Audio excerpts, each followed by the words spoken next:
2024 के चुनाव से पहले क्या यह माना जाए कि अमित शाह ने एक बड़ा ऑपरेशन बिहार में कर दिखाया है, जिससे इंडिया गठबंधन को सबसे बड़ा झटका लगा है? बिल्कुल बिल्कुल बिल्कुल। देखिए, इसको इससे बड़ा ऑपरेशन हो नहीं सकता है। ऑपरेशन लोटस जो है वो भले नाम दिया जाता है दूसरे जिसमें विधायक तोड़े जाते हैं, लेकिन ये भी ऑपरेशन लोटस ही माना जाएगा, जिसमें नीतीश कुमार जैसे बड़े शख्स को जो इंडिया गठबंधन के कन्वीनर बनाए जाने की बात चल रही थी, जिनको प्रधानमंत्री उम्मीदवार पद का उम्मीदवार बनाए जाने की बात चल रही थी, उसको उससे तोड़ कर लाना है। और तोड़ कर लाकर इंडिया गठबंधन को तो आपने तोड़ा ही तोड़ा है। बिहार में जो महागठबंधन है उसको भी आपने खत्म कर दिया एक तरह से। और एक स्ट्रॉन्ग मैसेज है कि आने वाले दिन में बीजेपी 40 की 40 सीटों पर दावेदारी करेगी। पिछली बार 39 में तो 39 सीटें जीती थी, इस बार 40 की 40 सीटों पर दावेदारी करेगा। और अमित शाह यहां आकर जो मैसेज देंगे, ऐसी खबर मिल रही है कि चौंकाने वाले नाम भी हो सकते हैं मंत्रिमंडल में। जो 2 डिप्टी सीएम का नाम अभी तक जिनके नाम आ रहे हैं, हो सकता है वो ना होकर कोई और डिप्टी सीएम हो। क्या जेपी नड्डा के भी बिहार पहुंचने का कोई कार्यक्रम आया है? वाले नाम जैसे आपने मध्य प्रदेश, छत्तीसगढ़ और जी, क्या जेपी नड्डा के भी कल बिहार पहुंचने का कोई कार्यक्रम आया रवि त्रिपाठी अभी तक? बिल्कुल बिल्कुल बिल्कुल बिल्कुल बिल्कुल बिल्कुल। जेपी नड्डा और अमित शाह प्रेस कॉन्फ्रेंस होगी। देखिए, प्रेस कॉन्फ्रेंस की जानकारी शायद हो रही है कि विजुअल करने का दिखाया जाएगा। टीवी की तरफ से मैसेज आ रहा है कि जो मीटिंग चल रही है बीजेपी की तरफ से, उसको मीटिंग का विजुअल कराने के लिए कैमरामैन को बुलाया गया है। सबको भेजा जा रहा है, अंदर चल रहे हैं कैमरामैन, तस्वीर लेंगे। कौन कौन से नेता होंगे उनको हम दिखाना चाहेंगे, तो हम कोशिश करेंगे कि अंदर चले, अंदर चल के बात करें। दिखाएंगे विशाल आपको तस्वीर की, कितने सारे नेता यहाँ। बिल्कुल बिल्कुल रवि, आप तस्वीरें दिखाइए, हम आपके पास फिर आएंगे। क्या जानकारी वहां से निकलकर सामने आ रही है? देखिए, रवि त्रिपाठी ने जानकारी दी कि जेपी नड्डा अमित शाह के साथ ही बिहार पहुंचेंगे और शपथ ग्रहण समारोह में शामिल होंगे। रविंद्र कुमार हमारे साथ जुड़े। रविंद्र जी, बिहार की राजनीति कैसे तेजी के साथ बदल चुकी है और इसका असर 2024 के लोकसभा चुनाव पर क्या पड़ने वाला है?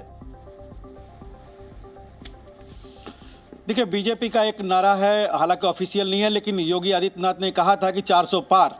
वैसे भी 350 या बीजेपी के जितने आपके प्रवक्ता भी होंगे वो भी कहेंगे कि पिछली बार से 2019 से ज़्यादा सीटों से हम सरकार बनाएंगे। तो ये ज़्यादा जो सीटें कहाँ से आएगी? बिहार में अगर नीतीश कुमार आते हैं तो 2019 का जो आंकड़ा है 39 सीटों का, वो पा सकती है बीजेपी। और इस तरह से जो पिछली बार का रिकॉर्ड है उससे आगे बढ़ाने की कोशिश। प्रशांत झा, यही सवाल है कि बीजेपी अब तक अपना कोई बड़ा चेहरा बिहार में विकसित नहीं कर पाई जो जेडीयू या आरजेडी से मुकाबला कर सके। तो क्या आपको लगता है कि इस बार जब जेडीयू के साथ बीजेपी सरकार बना रही है तो कुछ ऐसे चेहरों को आगे करेगी जो भविष्य की राजनीति के लिए बीजेपी के लिए फायदेमंद हो?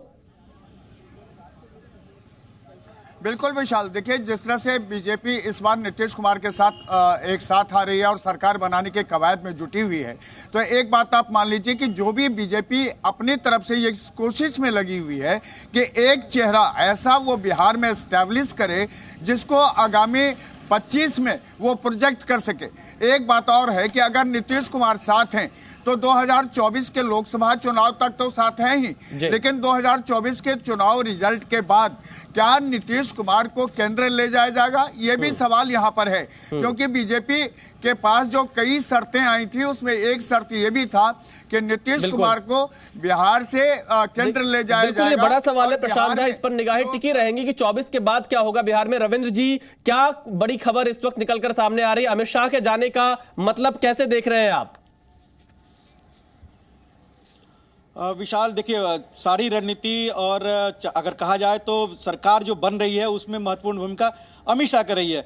लेकिन जो हमें जानकारी मिल रही है, हालांकि जो पटना से रवि ने कहा, लेकिन उसके उलट जो जानकारी है हमें जानकारी मिल रही है कि अमित शाह कल पटना नहीं जाएंगे।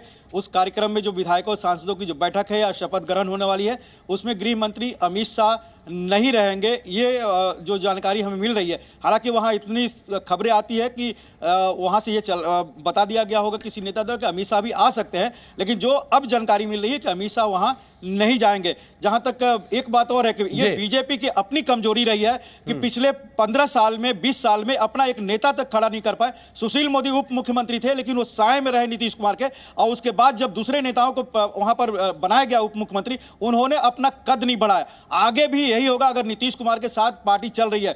ऐसे में उनको अगर देवेंद्र फडणवीस या मनोहर लाल खट्टर बनाना है तो अपना एक स्वतंत्र एक ऐसा नेता बनाना पड़ेगा जो बिल्कुल। रविंद्र जी, देखिए बिहार में बीजेपी के सामने सबसे बड़ी चुनौती यही रही है कि कोई अपना एक बड़ा चेहरा अभी तक बीजेपी बिहार बिहार में डेवलप नहीं कर पाए और इसीलिए हर चुनाव में बीजेपी के सामने चुनौती खड़ी हो जाती है। हमारे साथ कुछ खास मेहमान भी इस वक्त जुड़े हुए हैं, अंजुम अरहा, इज्जा यादव और मणिशंकर पांडे। मैं सबसे पहले यहां पर अंजुम अरहा आपसे ही सवाल लेना चाहता हूं, क्या बीजेपी के साथ आपकी डील फाइनल हो गई है? नीतीश कुमार एक बार फिर से पलटी मार रहे हैं? और देखिए विशाल जी, आप जो ये सवाल मुझसे कर रहे हैं वो आप ही के मैं स्क्रीन पर, और अभी ही नहीं बल्कि कल से मैं देख रही हूँ कि सारे सवाल या सारे जो खबरें सूत्रों के हवाले से चल रहे हैं। आप और आधिकारिक एक चीज कर और दीजिए है, मैडम। मे भी और मे नॉट भी, और नहीं वही मैं बता रही हूँ कि देखिए ऑफिशियली की अगर बात है तो हम लोग पार्टी के प्रवक्ता है, और जो पॉलिसी मेकिंग की बातें होती हैं वो प्रवक्ता की जुरिस्डिक्शन में नहीं होता है। विशाल जी इस बात को आप भी जानते हैं, और तमाम पॉलिटिकल पार्टियों के प्रवक्ताओं का ये जुरिस्डिक्शन होता है। और लेकिन जो आपने मुझसे सवाल पूछा, ये सवाल मैं अभी भी वही कहूंगी कि ये मे बी और मे नॉट बी और सूत्रों के हवाले से है, तो उनके सवालों का जवाब देना बहुत ही मुश्किल होता तो है। आरजेडी के साथ आप बनी रहेंगी? अच्छा, अभी की मुझे स्थिति बता दीजिए, अभी की स्थिति बता। अंजुम अरहा, आप सूत्रों पर यकीन नहीं कर रही हैं, क्या होगा इस पर यकीन नहीं कर रही है, तो जो अभी प्रेजेंट में है, आरजेडी बहुत अच्छी पार्टी है, आरजेडी का नेतृत्व बहुत अच्छा है, जेडीयू का स्टैंड क्या है अभी फिलहाल?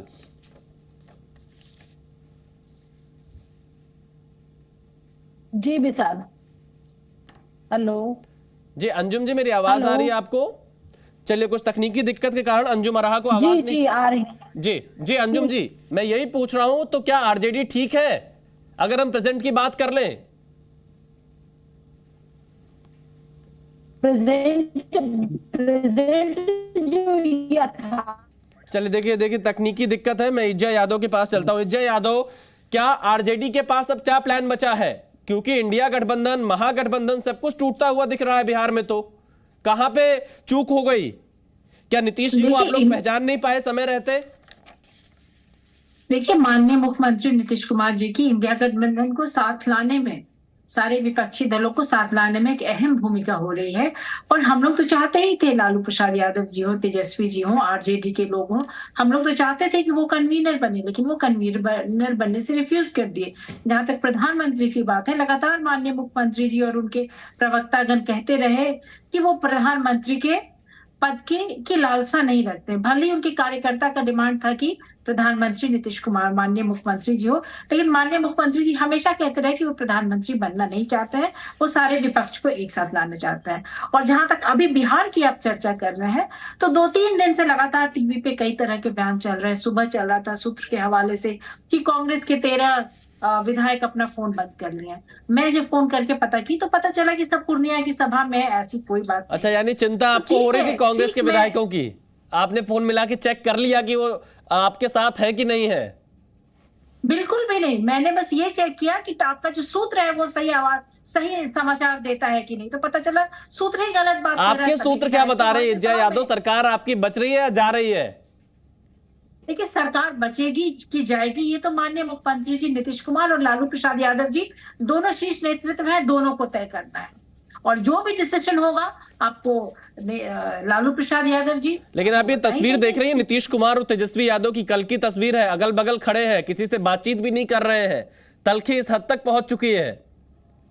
देखिए, जरूरी नहीं है कि हर भीड़ में दोनों मिले तो बात हमेशा यही दोनों करते रहे, दोनों एक साथ है, ये है। मुस्कुराहट भी नहीं, चेहरे पे तनाव दिख रहा है इज्जा यादव जी। मैं तो तेजस्वी जी की बयान आज सुन रही थी, वो कह रहे थे कि माननीय मुख्यमंत्री जी नीतीश कुमार जी कल भी आदरणीय थे, आज भी आदरणीय है, और अगर कुछ भी डिसीजन लिया जाएगा वो शीर्ष नेतृत्व लेंगे, लालू प्रसाद यादव जी लेंगे। तो ऐसी खबर क्यों आ रही? खेला होना बाकी है अभी। देखिए, खेला होगा नहीं होगा, कुछ होने वाला होगा। कुछ चीजें होती है जो नेतृत्व भी ऑफिशियली अनाउंस करते हैं, तो वही अनाउंस करेंगे। अभी जिस तरह से कई पार्टियां। चलिए, मणिशंकर पांडे जी हमारे साथ जुड़े हुए हैं, एलजेपीआर के प्रवक्ता हैं मणिशंकर पांडे जी। चिराग पासवान ने आज अमित शाह से मुलाकात की है, क्या हो रहा है बिहार में? आप लोग किस तरह से देख रहे हैं? जेडीयू का क्या आप स्वागत कर पाएंगे एनडीए गठबंधन में? और क्या इस बात का भरोसा है कि नीतीश कुमार आप तक आने के बाद फिर से टिके रहेंगे लंबे समय तक, या फिर पलटी मारेंगे? देखिए विशाल पांडे जी, ये राजनीति तो संभावनाओं की खेल है, और जिस तरह से अभी सूचना है कि नीतीश जी पलटा मार रहे हैं और बीजेपी के साथ गठबंधन हो रहा है। और मैं समझता हूं कि इसको मान लेना चाहिए, कि अब वो चीजें तय हो चुकी हैं। इतना न्यूज जो है आ रहा है आज 3 दिन से जी। तो धुआं उठता है तो आप समझते हैं कि उसका कोई न कोई हश्र होता ही है, आग लगती ही है। वो तो ठीक है, लेकिन जहां तक लोक जनशक्ति पार्टी का सवाल है, वो एनडीए गठबंधन के साथ हमारा गठबंधन है और हमारी शर्तें भी तय। क्या शर्तें हैं आपकी मणिशंकर जी? शर्तें क्या है? तभी चिराग पासवान एनडीए गठबंधन में गए थे और मुझे पूरा विश्वास है कि आज वो जिन्होंने गृह मंत्री देखिए इस वक्त